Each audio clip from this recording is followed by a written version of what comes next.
Lamentations chapter 3. I am the one who has seen the afflictions that come from the rod of the Lord's anger. He has led me into darkness, shutting out all light. He has turned his hand against me again and again all day long. He has made my skin and flesh grow old. He has broken my bones. He has besieged and surrounded me with anguish and distress. He has buried me in a dark place like those long dead. He has walled me in, and I cannot escape. He has bound me in heavy chains, and though I cry and shout, he has shut out my prayers. He has blocked my way with a high stone wall. He has made my road crooked. He has hidden like a bear or a lion waiting to attack me. He has dragged me off the path and torn me in pieces, leaving me helpless and devastated. He has drawn his bow and made me the target for his arrows. He shot his arrows deep into my heart. My own people laugh at me. All day long they sing their mocking songs. He has filled me with bitterness and given me a bitter cup of sorrow to drink. He has made me chew on gravel. He has rolled me in the dust. Peace has been stripped away, and I have forgotten what prosperity is. I cry out, my splendor is gone. Everything I had hoped for from the Lord is lost. The thought of my suffering and homelessness is bitter beyond words. I will never forget this awful time as I grieve over my loss.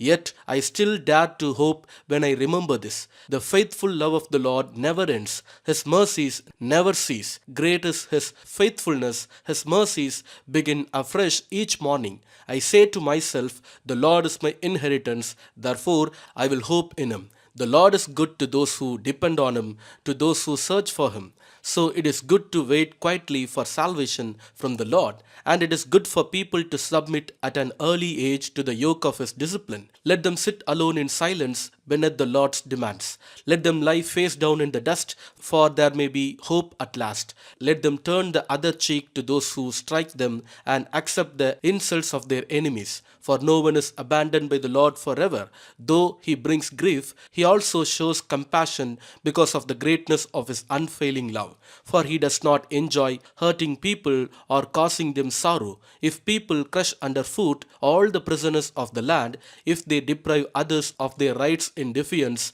of the Most High, if they twist justice in the courts, doesn't the Lord see all these things? Who can command things to happen without the Lord's permission? Does not the Most High send both calamity and good? Then why should we, mere humans, complain when we are punished for our sins? Instead, let us test and examine our ways. Let us turn back to the Lord. Let us lift our hearts and hands to God in heaven and say, we have sinned and rebelled, and you have not forgiven us. You have engulfed us with your anger, chased us down, and slaughtered us without mercy. You have hidden yourself in a cloud so our prayers cannot reach you. You have discarded us as refuse and garbage among the nations. All our enemies have spoken out against us. We are filled with fear, for we are trapped, devastated, and ruined. Tears stream from my eyes because of the destruction of my people.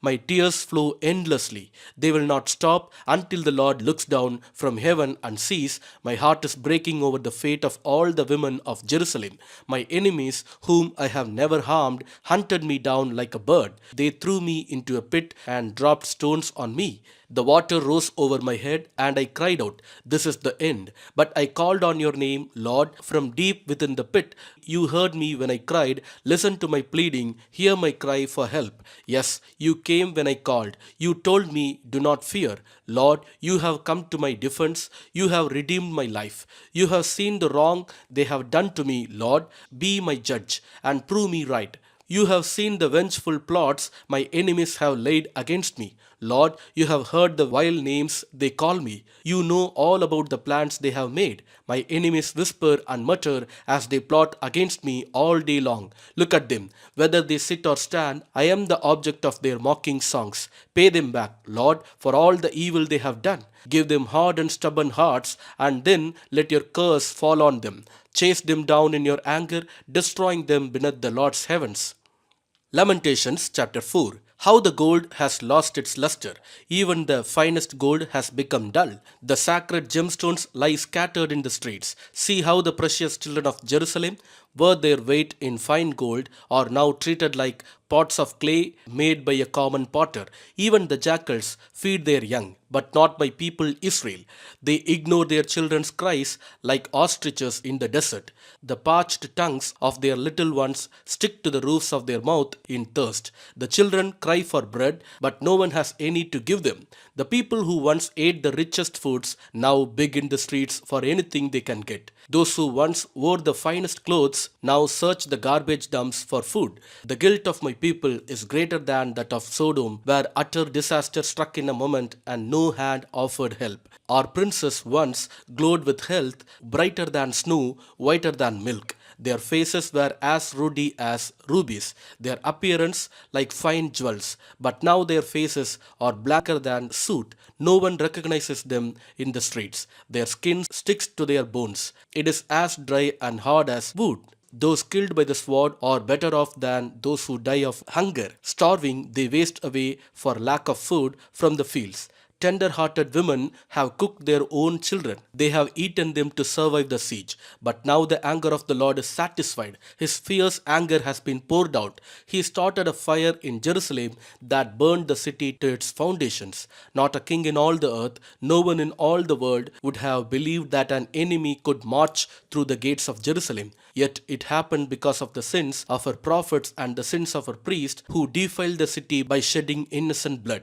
They wandered blindly through the streets, so defiled by blood that no one dared touch them. Get away, the people shouted at them. You are defiled, don't touch us. So they fled to distant lands and wandered among foreign nations, but none would let them stay. The Lord Himself has scattered them, and He no longer helps them. People show no respect for the priest and no longer honor the leaders. We looked in vain for our allies to come and save us, but we were looking to nations that could not help us. We couldn't go into the streets without danger to our lives. Our end was near. Our days were numbered. We are doomed. Our enemies were swifter than eagles in flight. If we fled to the mountains, they found us. If we hid in the wilderness, they were waiting for us there. Our king, the Lord's anointed, the very life of our nation, was caught in their snares. They had thought that his shadow would protect us against any nation on earth. Are you rejoicing in the land of Uz, O people of Edom? But you too must drink from the cup of the Lord's anger. You too will be stripped naked in your drunkenness. O beautiful Jerusalem, your punishment will end. You will soon return from exile, but Edom, your punishment is just beginning. Soon your many sins will be exposed. Lamentations chapter 5. Lord, remember what has happened to us. See how we have been disgraced. Our inheritance has been turned over to strangers, our homes to foreigners. We are orphaned and fatherless. Our mothers are widowed. We have to pay for water to drink, and even firewood is expensive. Those who pursue us are at our heels. We are exhausted but are given no rest. We submitted to Egypt and Assyria to get enough food to survive. Our ancestors sinned, but they have died, and we are suffering the punishment they deserved. Slaves have now become our masters. There is no one left to rescue us. We hunt for food at the risk of our lives. For violence rules the countryside. The famine has blackened our skin as though baked in an oven. Our enemies rape the women in Jerusalem and the young girls in all the towns of Judah. Our princes are being hanged by their thumbs, and our elders are treated with contempt. Young men are led away to work at millstones, and boys stagger under heavy loads of wood. The elders no longer sit in the city gates, the young men no longer dance and sing. Joy has left our hearts. Our dancing has turned to mourning. The garlands have fallen from our heads. Weep for us because we have sinned. Our hearts are sick and weary, and our eyes grow dim with tears. For Jerusalem is empty and desolate, a place haunted by jackals. But Lord, you remain the same forever. Your throne continues from generation to generation. Why do you continue to forget us?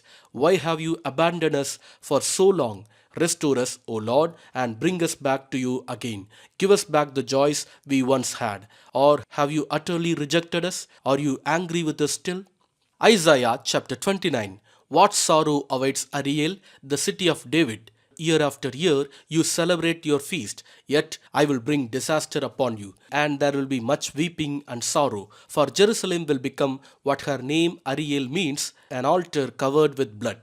I will be your enemy, surrounding Jerusalem and attacking its walls. I will build siege towers and destroy it. Then, deep from the earth, you will speak. From low in the dust, your words will come. Your voice will whisper from the ground like a ghost conjured up from the grave. But suddenly your ruthless enemies will be crushed like the finest of dust. Your many attackers will be driven away like chaff before the wind. Suddenly, in an instant, I, the Lord of heaven's armies, will act for you with thunder and earthquake and great noise, with whirlwind and storm and consuming fire. All the nations fighting against Jerusalem will vanish like a dream. Those who are attacking her walls will vanish like a vision in the night. A hungry person dreams of eating but wakes up still hungry. A thirsty person dreams of drinking but is still faint from thirst when morning comes. So it will be with your enemies, with those who attack Mount Zion. Are you amazed and incredulous? Don't you believe it? Then go ahead and be blind. You are stupid, but not from wine. You stagger, but not from liquor. For the Lord has poured out on you a spirit of deep sleep. He has closed the eyes of your prophets and visionaries. All the future events in the vision are like a sealed book to them. When you give it to those who can read, they will say, "We can't read it because it is sealed." When you give it to those who cannot read, they will say, "We don't know how to read." And so the Lord says, "These people say they are mine. They honor me with their lips, but their hearts are far from me, and their worship of me is nothing but man made rules learned by rote." Because of this, I will once again astound these hypocrites with amazing wonders. The wisdom of the wise will pass away, and the intelligence of the intelligent will disappear. What sorrow awaits those who try to hide their plans from the Lord, who do their evil deeds in the dark. The Lord can't see us, they say. He doesn't know what's going on. How foolish can you be? He is the potter, and he is certainly greater than you, the clay. Should the created thing say of the one who made it, "He didn't make me"? Does a jar ever say, "The potter who made me is stupid"? Soon, and it will not be very long, the forest of Lebanon will become a fertile field, and the fertile field will yield bountiful crops. In that day, the deaf will hear words read from a book, and the blind will see through the gloom and darkness. The humble will be filled with fresh joy from the Lord. The poor will rejoice in the Holy One of Israel. The scoffer will be gone, the arrogant will disappear, and those who plot evil will be killed. Those who convict the innocent by their false testimony will disappear. A similar fate awaits those who use trickery to pervert justice and who tell lies to destroy the innocent. That is why the Lord, who redeemed Abraham, says to the people of Israel, "My people will no longer be ashamed or turn pale with fear. For when they see their many children and all the blessings I have given them, they will recognize the holiness of the Holy One of Jacob. They will stand in awe of the God of Israel. Then the wayward will gain understanding, and complainers will accept instruction." Amen.